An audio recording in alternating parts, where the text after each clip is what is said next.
সকাল সকাল চলে আসলাম নিজের বাড়ির লফটে। বন্ধুরা সবাইকে জানি শুভ সকাল। এই যে একটা বাচ্চা পায়রা দেখেছেন, আপনারা তো দেখেছেন, দুটো পায়রা আমি সেট করছিলাম। একটা এই বাচ্চাটা, আর একটা আছে একটু লাল লাল ধরনের, একটু গান্ডার টাইপের বাচ্চা, যেটা লালমুন সবুজ বলে। এটা লালমুন টাইপের সবুজ ম্যাড্রাস হয়েছিল আমাদের বাড়ি, সেটাকে সেটিং করছিলাম। তা আজকে 3টে পায়রাকে আমি উড়িয়েছিলাম, তো একটা এখনও উড়ছে। এই যে দেখুন, এই যে আবলুক দোয়াশটা এখনও উড়ছে, আর এই বাচ্চাটা বসেছে। আরেকটা বাচ্চা ওদিকটা, সম্ভবত ওদিকটায় চলে গেছে, মানে ওই দিকটা, মানে পশ্চিম দিকটায় চলে গেছে। কিন্তু পায়রাটা যে কোথায় গেছে সেটা আমি দেখতে পাচ্ছি না, বলতে পারবো না বন্ধুরা।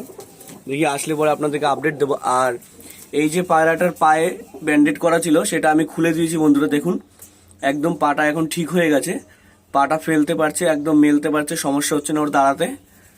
এভাবে করলে কি হয়, ছোটোবেলা দিয়ে করলে গিয়ে পাটা ঠিক হয়ে যায়। আর এই নিচের বাচ্চাটার কোনো প্রবলেম নেই, আর ওপাশের ওই লাল বাচ্চাটারও কোনো প্রবলেম নেই।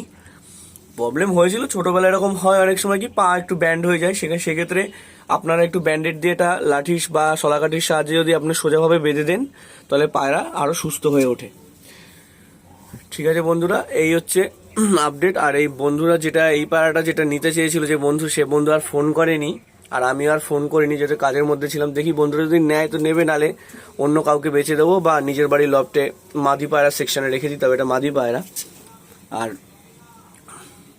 আবলুক তো ডিম দিয়েছে, আবলুকের খোপে এখন নর্মাল প্লাস্টিকের ডিম দেওয়া আছে, কারণ আমি প্লাস্টিকের ডিম দিয়েছি, ওর বাচ্চা এখন ফুটাবো না বন্ধুরা।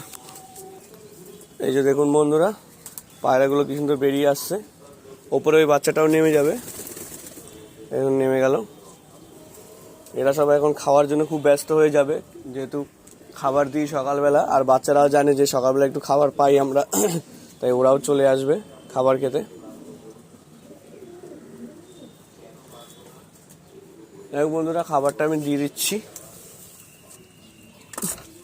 খাবার দেওয়ার আগেই চলে আসছে বন্ধুরা।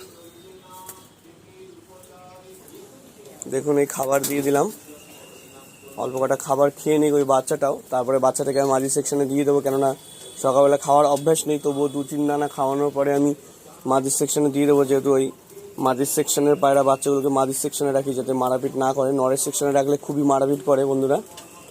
তো আজ এই পর্যন্তই, পরবর্তী আপডেট আপনাদেরকে দিয়ে দেবো। দেখি ওই বাচ্চাটা আসে কি না, দেখি আসলে তো অবশ্যই আপডেট দেবো। আর এই দেখুন আমার আবলুক বাচ্চাটা উঠছে এখনও, এই যে দেখুন খাচ্ছে। ঠিক আছে বন্ধুরা, শুভ সকাল বলে আজকে ভিডিওটা শেষ করলাম। পরবর্তী আপডেট আপনাদেরকে জানিয়ে দেবো।